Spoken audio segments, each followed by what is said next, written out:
So we're on the last daf of Hazorek, Kuf Beis Amud Aleph, and the Mishnah says, Hazorek meniska me'acha sheyatsa miyado.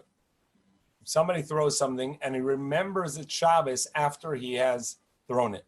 So as you remember, we said many times that the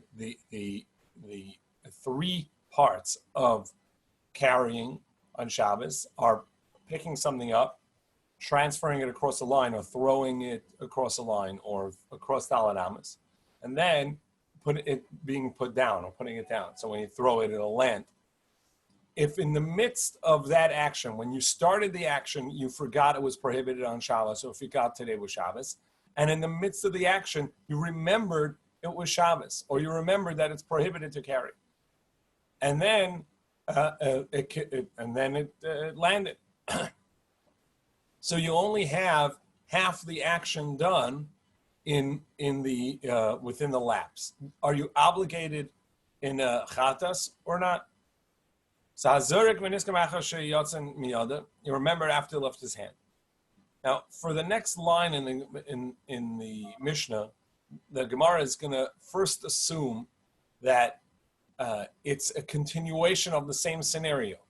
There are two parts to the same scenario. One, you forgot it was Shabbos, picked something up and threw it, and then remembered it was Shabbos. But not only did you remember it was Shabbos, it didn't land on the ground. Something else absorbed it. Something else caught it. Kolta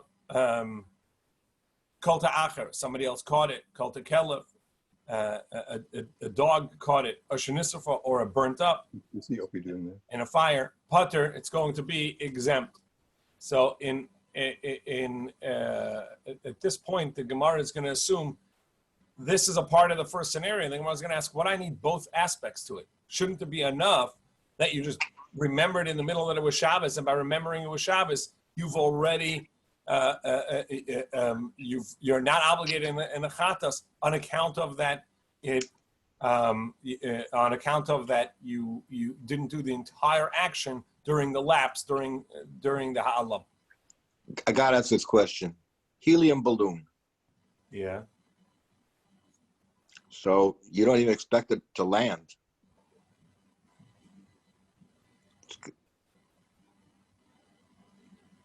What's this? Is there anything wrong with letting go a helium balloon on Shabbos? Well, first of all, just to be clear, there's something wrong with doing any one part of carrying. Just picking something up to take it across. Taking it across a line, even though you didn't pick it up. Taking something from the hand of someone else. That was the first mission of Shabbos. That you're not allowed to do any one part of the carrying. It's just that you're not going to be obligated in a chatas offering unless you did the entire thing. So picking something up and releasing it, even though that it's not going to land until I don't know when, that is for sure usher. So it's prohibited, no doubt. So if your question is there anything wrong, that in and of itself would be usher. And that's besides for the fact that it's going to land somewhere and make a mess because you can't control it. So you've released it, and then, I don't know, 2 days later, hopefully somebody finds it. If not, somebody chokes on it.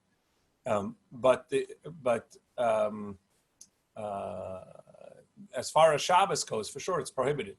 But you wouldn't have the hanacha, so that you wouldn't have the complete action.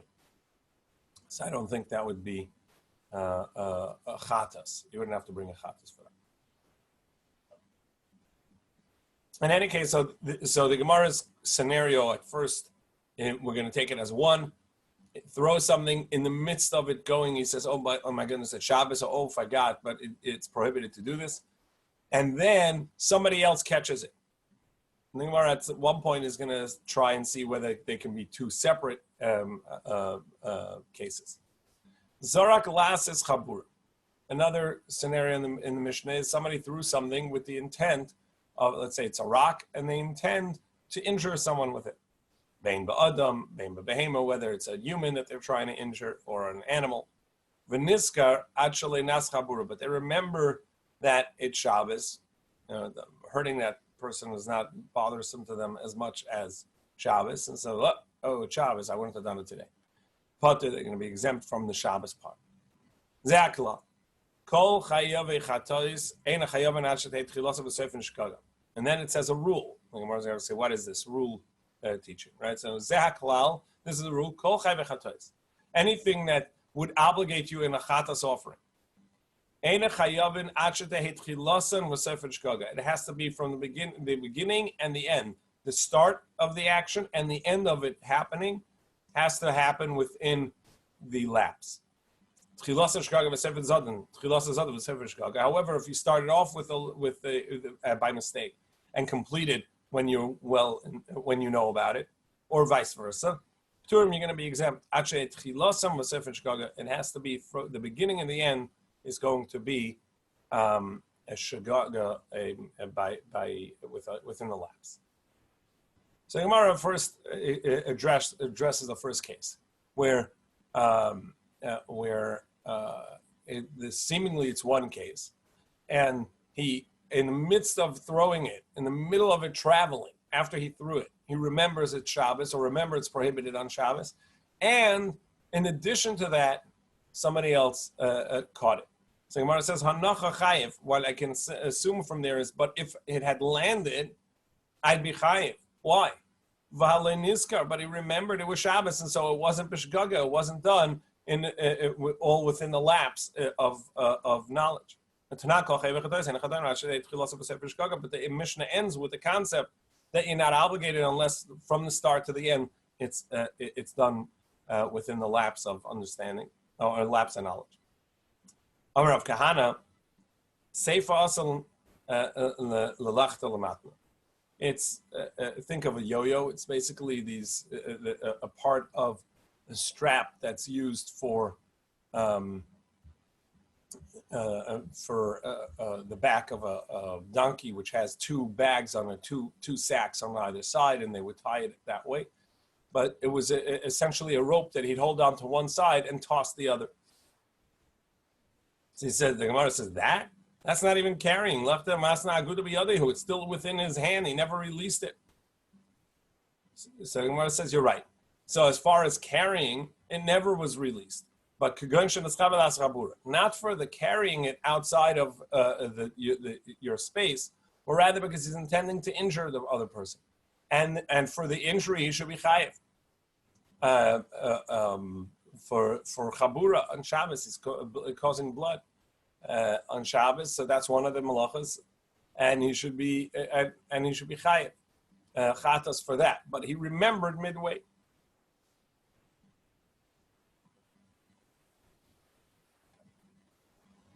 Hanami Tanina, but we learned that in the next line in the Mishnah. There too it says that as long as he remembered before it happened, he's going to be exempt because he didn't do the beginning and the end within the halama, within the lapse. And so what's this first case of that we needed that somebody else caught it? Elamar Rabba or Rabbam is difference in text, but so rather this the Rabbi says that this is going on. The ma'avir, he's not throwing it; he's carrying it. And since he's carrying it, he could stop midway, and the only way he's going to transgress is if somebody else takes it, puts it down from it. So when he's carrying it itself, he could have stopped after 4 amas. And as soon as he remembers, he could have stopped, and he didn't. He continued walking. So therefore, it doesn't count as an action of lapse at that point. So he continued with the action. So the Gemara says, wait, but we said ze'aklal. We said this is the rule to tell us that chay v'chatos, that anytime the action would obligate you in a chatas offering, if you remembered midway and it continued, that you'd be exempt. So he says, yeah, that Kollel is talking about when you threw it. So the beginning is talking about when you're carrying it, and afterwards when you threw it, even though it says Hazorek.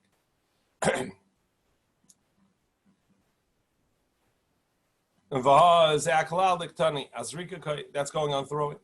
But that doesn't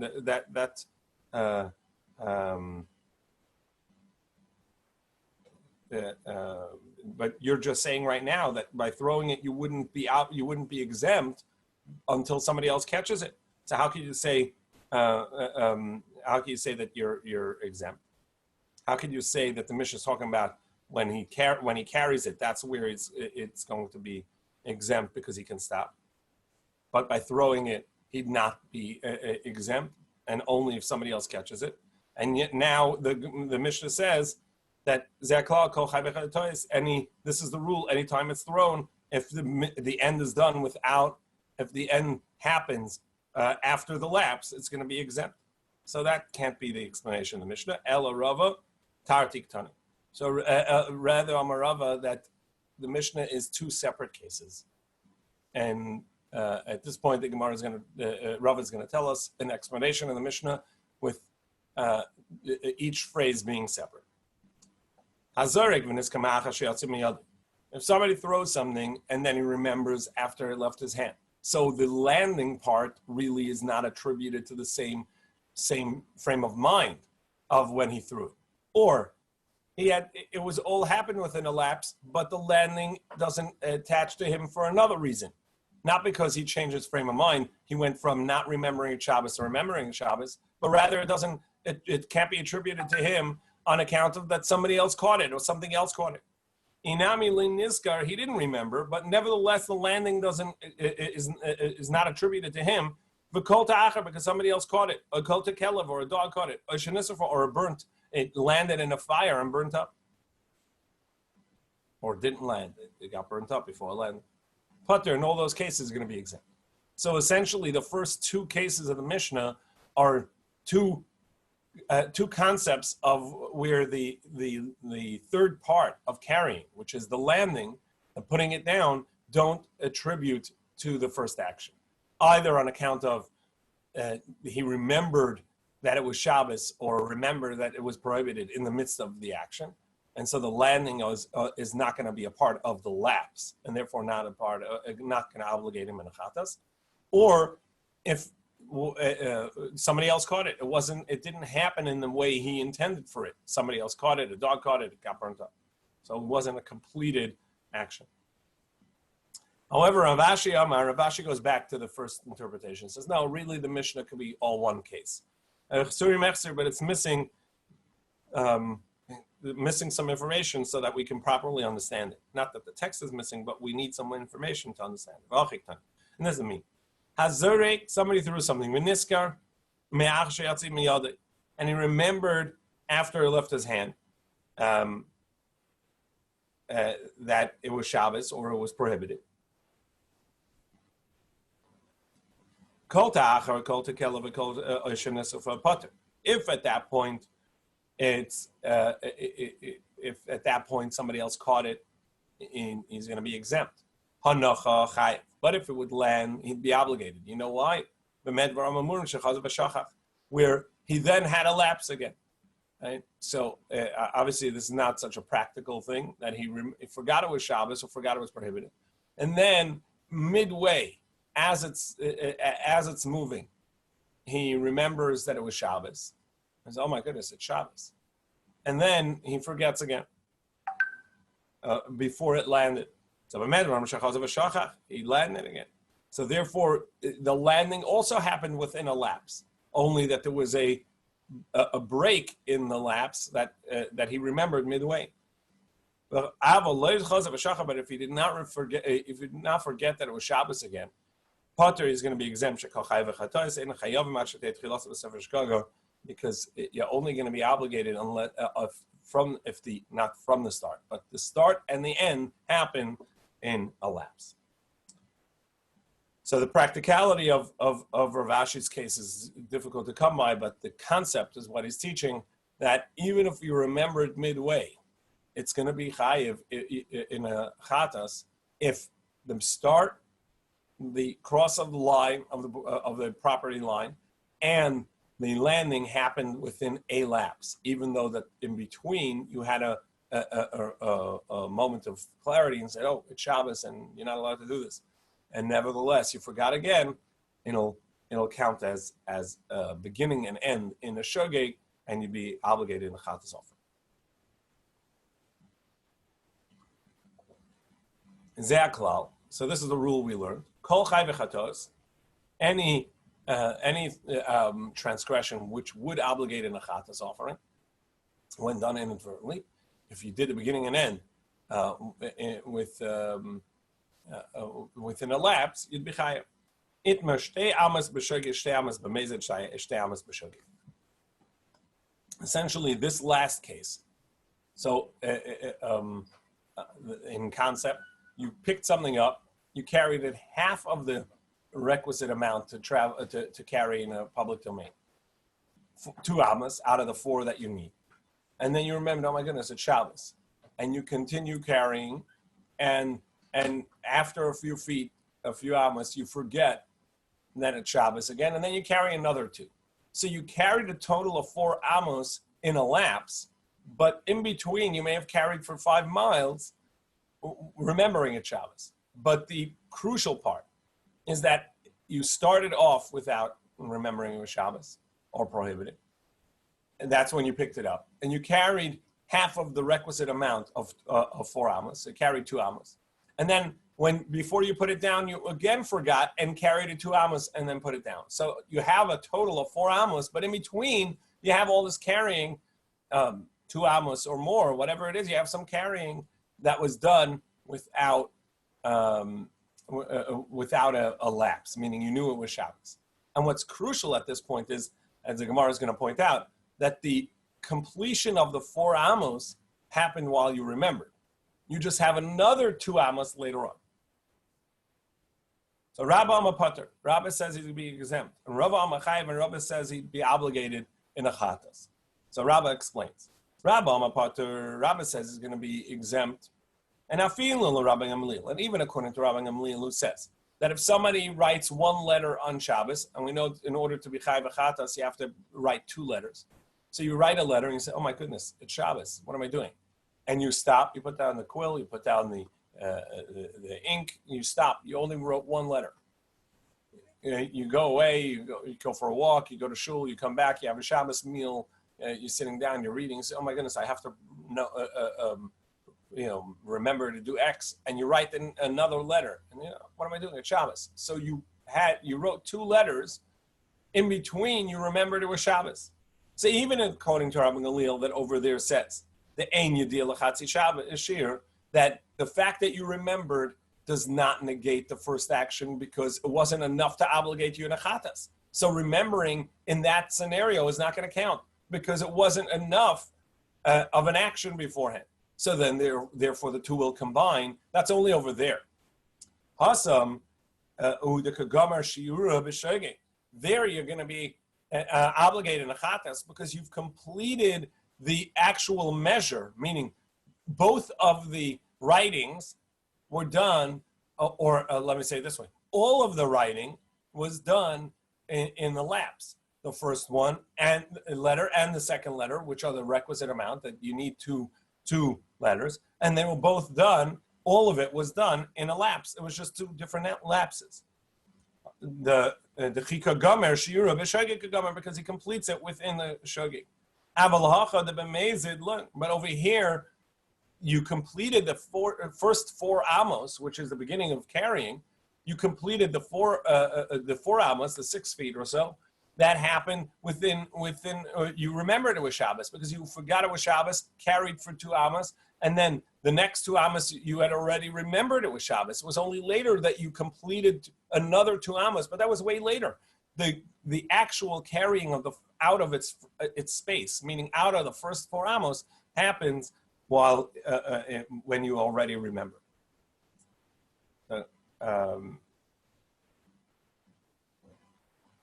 I'm allowed b'mezid, but over here where it was done b'mezid, look, it would not be obligated. Now over my, what's he talking about? Ibezorek shegeku. If it's when he threw it while he was a shogeg. Right? Ella b'ma'avir. So must be that he's carrying it. And he could have stopped, and he continued going. So therefore, he continued going when he already remembered it was Shabbos, and therefore the continuation and the completion of it happens, of the 4 Amos happens when he already remembered, and it was done intentionally, the continuation of the carrying, because he remembered it was Shabbos and continued carrying. And therefore, he's going to be exempt of the Chatas offering because it wasn't all done in the lapse. However, Rava says he's going to be obligated in the Chatas offering. And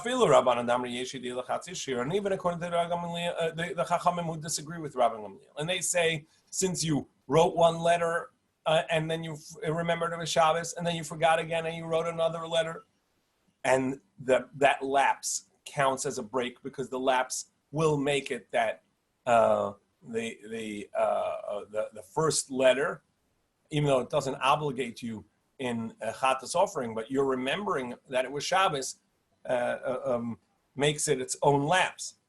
Hasamu to be other there because he can stop or he can write again. But over here, once it released from his hand, once he released it from his hand, there's no way to stop it. Therefore, even the continuation of the action is contributed to his initial lapse. Ubamai. And what are we talking about? Iba Mavir, if he's carrying it, then it's not an initial lapse. He could have stopped. Harebi Yode, so he could stop. Ela Bazarik, it's because of when he threw it.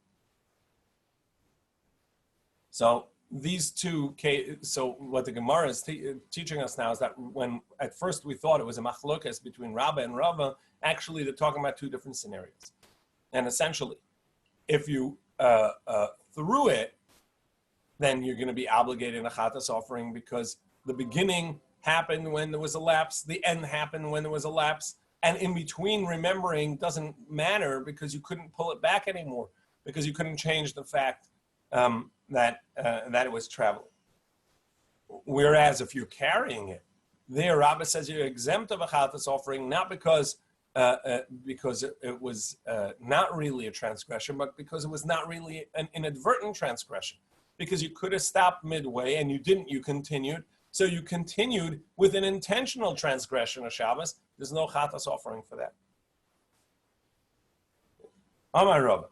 So Rabba says, Zorak v'nochal b'fi akelev or b'fi akivshen chayiv.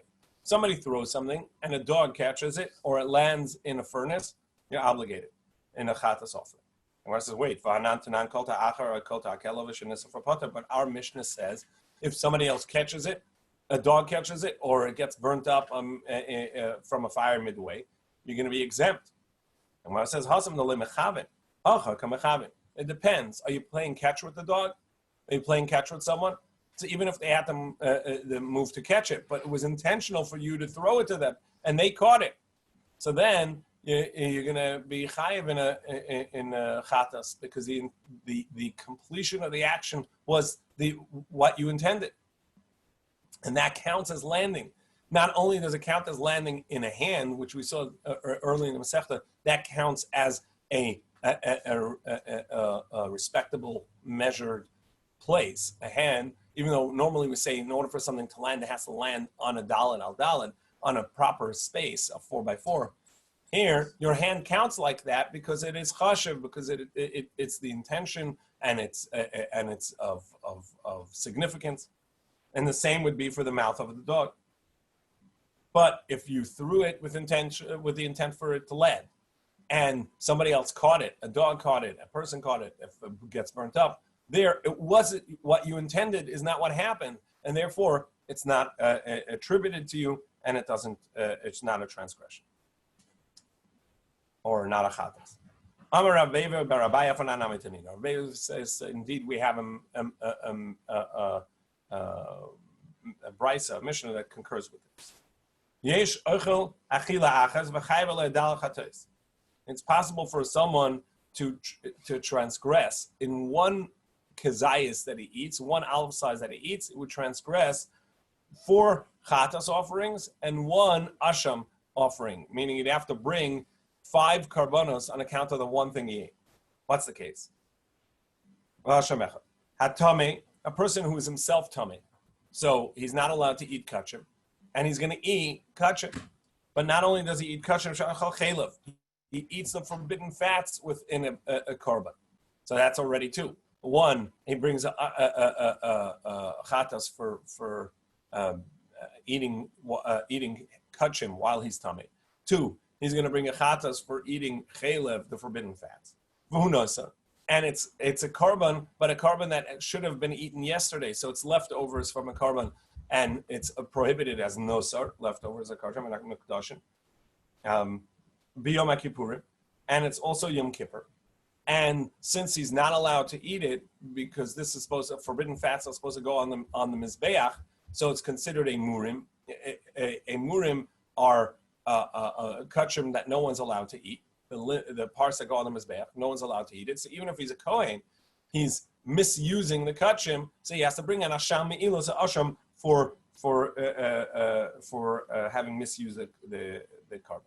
Okay, so here's one kazayas, and a person could transgress 5 different transgressions, and he has to bring 4 chatases in an asham, 5 sin offerings on account of it. Rabbi Meir is going to add to it. Rabbi Meir, he didn't know it was Yom Kippur, is that right? Correct. All this is in a lapse. So shogig. So Rabbi Meir, Avim Shabbos. We can add to it, it was not only Yom Kippur, it was Shabbos also. And he carried it in his mouth. So he's going to be obligated on another chatas for carrying on Shabbos.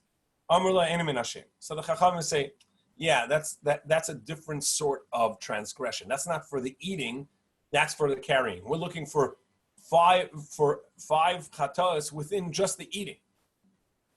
So Gemara says, okay, great. So they found a distinction, and that's why they didn't count it. But he shouldn't be obligated in any case because he's not carrying it in his hand. He's not carrying it in a bag. He's carrying it in his mouth. And that's not a normal way of carrying. Rather, the reason is because since he's intending to carry it in his mouth, that is an intention. The intention makes it in his mouth a makom chashuv, a place of significance. So too, when you intend for the dog to catch it, so then your intention makes that the dog's mouth a significant place, and when it catches it, it does count as a hanacha, as having landed. With this, we complete the 11th parak of Shabbos Hazurik, and we shall come back to you. We begin the malacha of boneh, of construction. Tues says he doesn't know why we go from carrying to construction. It's not the first of the list. It's not. It's in the middle of somewhere. What's the reason for going? In any case, that's what we're going to learn about, and we're going to learn the malacha of construction is even on a minuscule amount, as long as it's constructive. The Gemara is going to tell us, and Tues here brings it into the discussion of the concept of ein binyan bekelim. There's no construction. The malach of construction does not apply to vessels.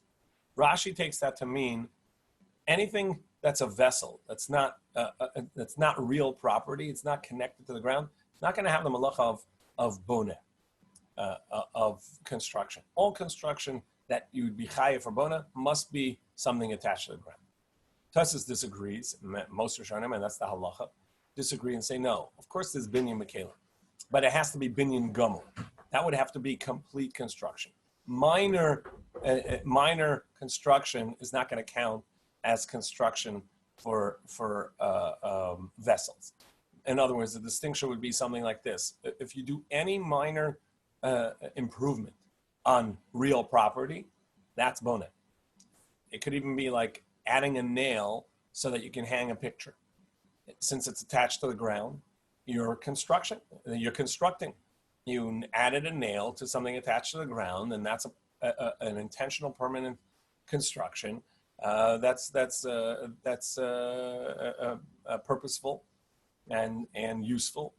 it's going to be a malacha, even though that it's what I do. I just put a nail, a tiny nail, into halfway into a hole. That's going to count as money. Whereas in a vessel, it would have to be much more constructive than that. And we'll see some of the rules. It's a little bit complicated, but we'll see some of the rules.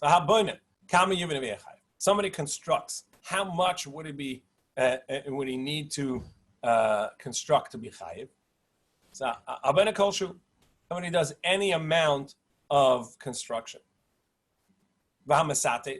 Somebody who is hewing out stones. Somebody is essentially making stones flat so you can build on them. That's also going to be bona. And somebody who strikes a stone. Rashi learns the striking a stone, which we saw. Striking of the hammer, which we saw, is the completion of something. Rashi says it's the completion of hewing out stones. So he's chiseled a stone from the mountainside enough that all he needs is one bang of the hammer and it'll detach. So that's the completion of that work. Tues says no, it's the completion of any vessel. Vamatzah, also another type of pick or hammer. Even if somebody drills a little bit, is going to be chayev and needed to bring a chatas offering. Zakla, kola is a malacha. Anybody who does work, a creative work, malachtim is kayemis. That is something that is constructive and lasts, and b'Shabbos chayev is going to be chayev.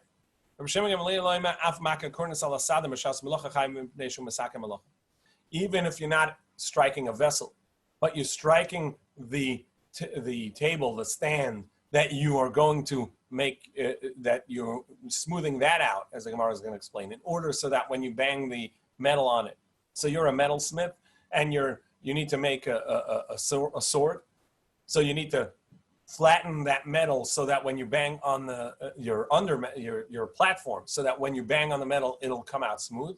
So that too is completion because you're flattening the base that you're going to be working off of.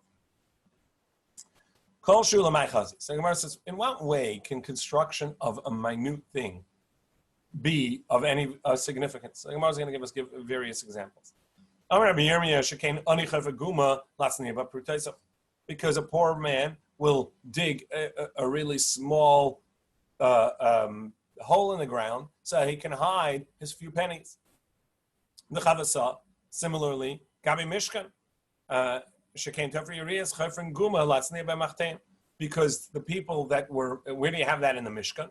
Those that were sewing together the curtains that went over the top of the Mishkan, they would have to put their needle somewhere at the end of the day to come back, so they would make a little hole in the ground and put their needle in and hide it there.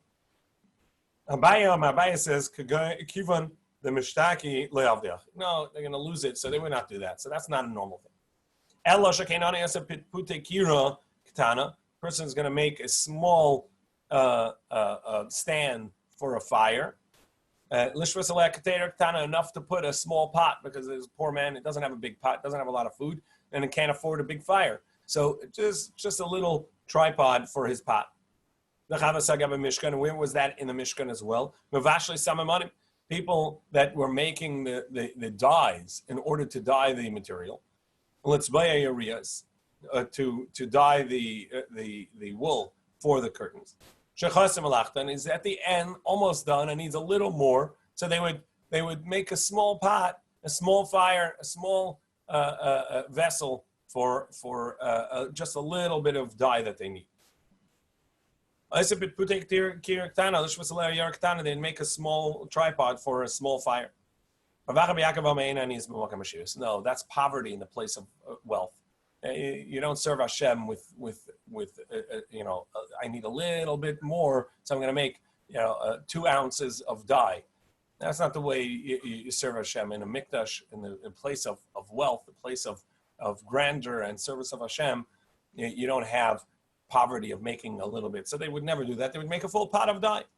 Ela shekem bal bayish sheyesh la nekev b'birasei v'seismei. Rather, the reason is because if somebody has a small chip in his nice palace, in his nice room, it's got a little hole in the wall, and he needs to seal that up. So that too is constructive, putting a little bit of plaster on a small hole to redo some wall damage. The Chavasa, similarly, Gabi Mishkan, in the Mishkan we had a similar thing. Shekain Keresh, one of the beams of the Mishkan, as we said, there were 20 on either side and 10 in the back on the west side. That one of these beams, which were of wood, had a worm eating at it. Shenafla Badarna, so Matif Latocha Aver, so you would fill that hole with lead in order to stop the damage, and seal it. So we see in the Mishkan this concept of fixing even a small hole, a small chip, a damage in one of the beams. So too, a person who constructively fixes a small amount of plaster or some fixing of a hole in the wall. So you're changing where the picture frame is, and you take out that nail, and you want to seal up that hole. That too is going to be constructive. Amar Shmuel. So now the Gemara is going to give us various malachos, and we're going to see what where the application of bona of construction applies. Hamatzadi desa even chayev. Somebody who the way Rashi learns this is that before you start building, so let's say you're constructing a fence, a brick wall as the boundary of your property. So the first layer, the ground may not be completely straight and completely smooth. So you put the brick down and then you adjust it, putting pressure on one side or the other so that it'll be straight and smooth and sit well. Even if you're not going to attach that with plaster, even if you're not going to really attach that to the ground, the very act of pushing it and smoothing it out into the ground and putting more pressure on one side or the other so that the ground is smooth beneath it and it sits well, that in and of itself is going to be the malach of mitzadeh des ha'even and counts as the Torah prohibition of bona. We've actually seen earlier in the Gemara that even before that, even without a brick, if I just smooth out the ground with the intention of building, of building there, or even in my house, if the construction is already complete, but I'm smoothing out the ground because their house floors were dirt. So if I smooth out the ground, that's all a part of bona construction. Mesave. So the Gemara challenges Shmuel, who said that the smoothing out of this stone, of this first brick or stone, is going to count as bona, but he hasn't attached it, and we're about to see that that if you put a brick down without attaching it, it's not bona. Mesave. So we ask a contradiction. The Brisa says if one person puts the stone down and the other person puts the plaster there, meaning the cement to attach it. The one who put the plaster, the cement, is the one that's obligated. So we see that without the glue, without the cement to attach it, the plaster, it doesn't count as construction. The Gemara says, "Well, taimeh." And well, according to your logic, look at the end. Rabbi Yossi is of the opinion, even if you just put one brick on top of a full wall of stone, and you put one stone on it, one brick on it, chayiv, you're going to be chayiv. Ela tlasa binyani. So rather, the Gemara is going to tell us that there are three levels within constructing a wall, and it's going to depend whether that and what it needs in order to be considered construction. Tata, Metzia, Ve'ilo. The lowest level, which is the first layer of stone or brick. Metzia, all the middle layers. Ve'ilo, and the top layer. Tata, the lowest layer, by Tzedudi. in order for it to count as construction, just putting a brick down, just putting a stone down doesn't count as construction. Putting it down and pushing on one side to make sure it's level and smooth, that counts as construction, even if you didn't attach it. The next bunch of layers are all going to only count as construction if you put a brick down, a stone down, and you attach it. Va'afra, the Gemara says you need to smooth it out, and the dirt on the side, which is going to keep it in place. Metzia, the middle, bainamitina, that's going to need cement. In loya, however, the top layer, as soon as you put it down, since it's the top layer, it doesn't have to carry any more weight. Just putting it down is part of the construction because it could remain there that way. Even though nowadays we would never not cement that top layer, we wouldn't leave it as is. But the fact that it can stay that way, stand that way, is why you're chayav. The Mishnah continued. V'amasates, somebody who is chiseling away at stone to make it smooth. Masates mishumayim mechayev. By the way, Rashi says either to make it smooth or to make it ridged, either because you like the ridges for design, or if they're meant to sit one, that's where one is going to sit on the other, and the ridges are to keep them interlocking and not sliding off each other. Either way, as long as that's the intention of the way you mean to make it, that counts as the construction. You're not damaging the stone. You're purposefully making the ridges, and that would also count as completing it and building it. So masatis m'shamayim mechayev. What are you transgressing? So Rav says that you are constructing, you're building. Now, even though you haven't yet attached it to the ground, but that's a part of the attaching to the ground. So it says it's bonet, and Shmuel amar mishamaka b'patish. And Shmuel says, no, it's because you're completing something.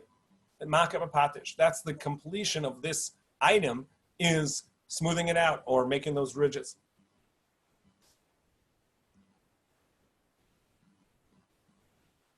Because as soon as you made the ridge and it worked, that's it. You're done there. You will move to the next part.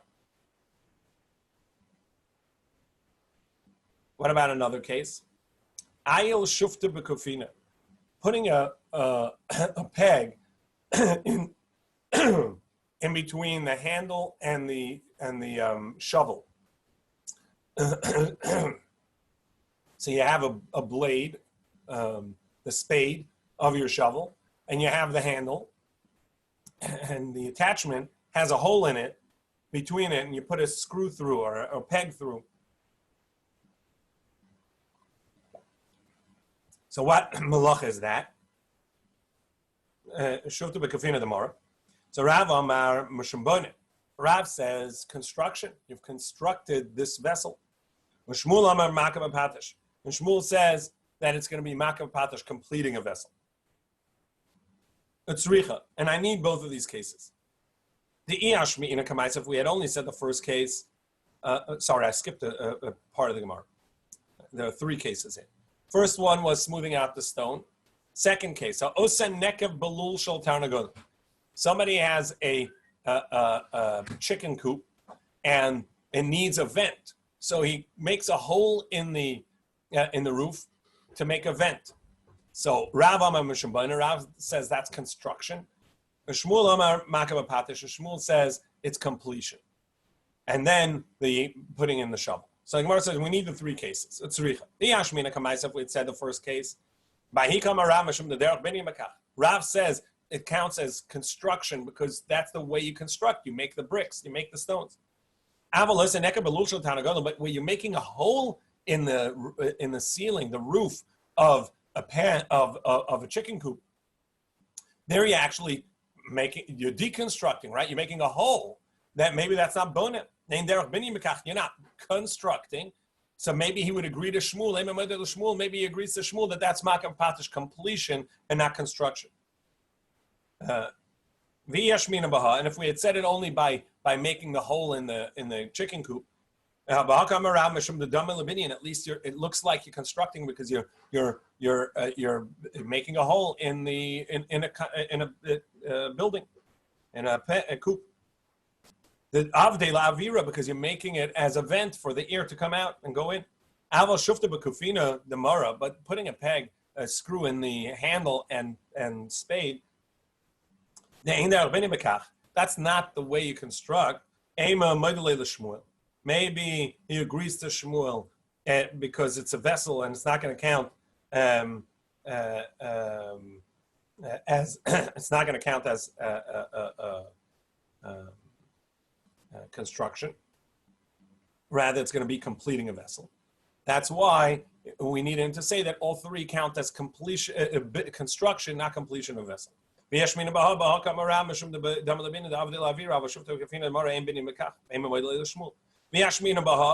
if we had only said the first cases, maybe the last case Shmuel says is completion. Maybe he agrees to Rav. That's why we need all of these cases.